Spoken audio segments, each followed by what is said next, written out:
Hello everyone, this is Yana Smakula. Welcome for another Yippee for Yana episode.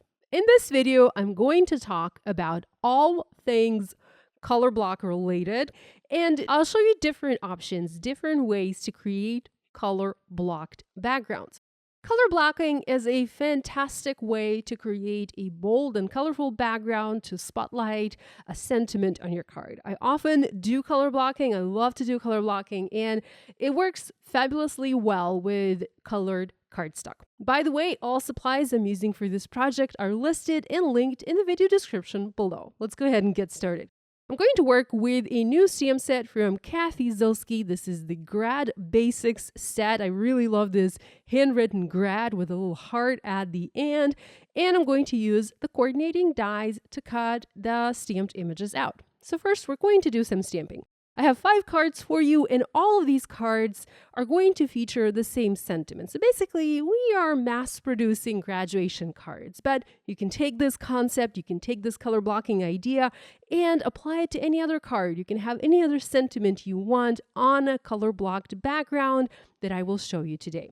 Here I'm using Mini Misty stamping tool, Neenah Solar White 80-pound cardstock. These are my go-to tools, VersaFine Onyx Black ink, and I'm stamping the word grad, that handwritten one with a beautiful heart, and 3 graduation caps. There are coordinating dies available, and I highly recommend you get the dies if you plan on getting this stamp set, and so I used mine to cut the images out.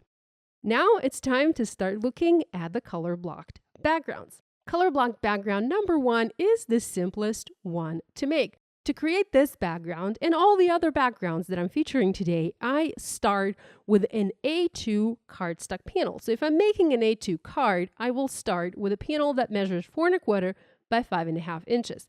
To create this card, I started with a yellow panel and a pink panel. I'm using honey and cotton candy cardstock. I used my paper trimmer. I cut my panels in half at the 2 3/4 inch mark, and then I cut them in half again at 2 1/8 of an inch mark.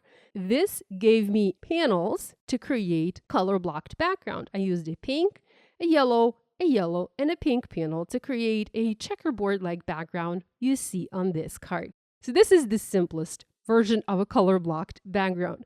Here's another idea of a color blocked background where I have, again, colorful blocks. Once again, I'm using the same colors, but I also added creamsicle to this color combination. And by the way, you can create all sorts of color combinations. You can use other colors of cardstock that you want. Here I have white space in between the blocks that I'm using to create the background, the color blocked background.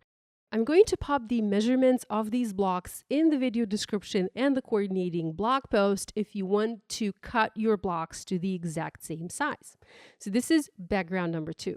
Now background number 3 features a different type of color blocked background. Here I did a diagonal cut. Again, this is one of my favorite ways to create a background. I just slice a cardstock panel in half, and I have 2 panels, basically 2 pieces that I can use on 2 different backgrounds. I sliced honey and surf blue panels in half diagonally.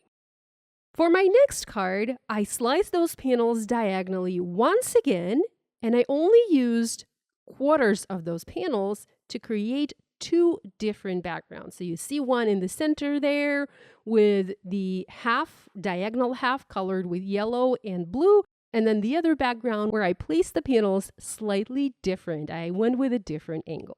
So you can create all sorts of different color blocked backgrounds using colored cardstock. Don't be afraid to get creative and cut your cardstock in different ways.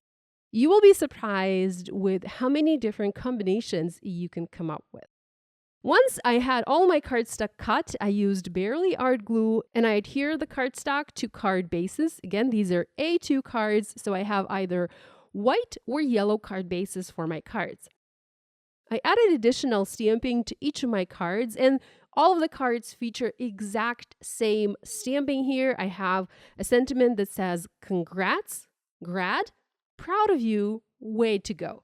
I also added a few stamped stars and dots, and these come from a different stamp set from Simon Says Stamp. This is an older one, but one I really love. It's actually a Christmas set also from Kathy Zolsky called Holiday Silhouettes.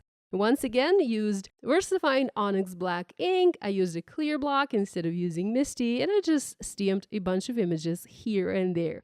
So here's a quick look at how I did the stamping on each of the cards. By the way, all of these images, all of the die cuts are popped up. I used foam adhesive squares to foam mount them onto my cards.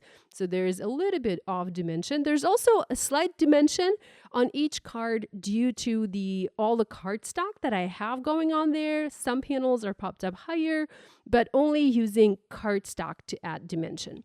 Finally, I used a white jelly roll pen and I added white dots onto some of the cards. Not all of them, especially not where I had the stamping go over the white card base, but onto most of them. I enjoy making color block backgrounds because they instantly create a beautiful pop of color for my backgrounds. I encourage you to give this idea a try. Grab your colored cardstock, create some color blocked backgrounds, add a fun sentiment on top, and just have fun creating your cards. Thanks so much for joining me today.